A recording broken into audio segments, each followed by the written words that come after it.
Alright guys, hey, how we doing? This is Ron over at baseballsimresearch.com. Today we're going to look at some additional enhancements I've been working on for the board reader and the auto manager. I'm going to look at rosters and substitutions. So on the manager info tab, I've kind of hidden a number of columns. You'll see there's an active on roster column and a can pitch and a can hit runner field. Now, granted, maybe you think that Willie Aikens can't really field, but that's not really what we're talking about. Is did he play in the field or not? Okay, did he pinch run? Did he pinch hit? Did he play in the field defensively, etc. Versus can he pitch? So before you start a game, right, go into the active on roster, make any changes. I've highlighted in yellow the ones that I'm going to change here during the demo, just so I can show you real quick. What you could do with this is look at transactions lists or whatever, and whoever is on the active major league roster, and then if they're pitchers, you'd have something in here. It doesn't matter what you have. It can be a Y, it can be an X, it can be anything, as long as it's empty. If it's truly empty, then like Aikens can't be used as a pinch hitter, and as a pitcher, and Armstrong isn't going to be used as a pinch hitter, pinch runner, or fielder. Just makes it easier on the list that I'm going to show you here in a minute. So we start our game like normal, right? We choose our game from the drop down. I'm going to leave this opening day, Kansas City, Baltimore.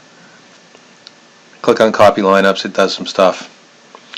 Over here on the subs tab, now we see the actual bullpens and benches for these teams based on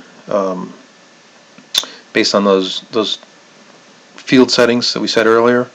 What I would recommend is, if this goes live, of course, and I'm sure it will, you do the can pitch, can hit, runner, field columns once at the beginning of the year, and then make any changes on the active on roster prior to the game. Don't change these two fields here. Just change this particular field, and again, as long as it's got anything in it versus totally blank. Okay. So going back to the subs here. So let's say we're going to, we have Kansas City selected. It's early tie because we just started, and I click on Get Relievers. It's actually only going to show me the relievers that are in the bullpen. Okay, so in this particular example, let's say Castro had pitched yesterday, and I don't want him available. I just delete that, click on Get Relievers, and you'll notice he's no longer available as a reliever. So guys that started yesterday, guys are going to start tomorrow, whatever. The other thing is active on the roster. Just to show you this, I'm going to delete all these pitchers here.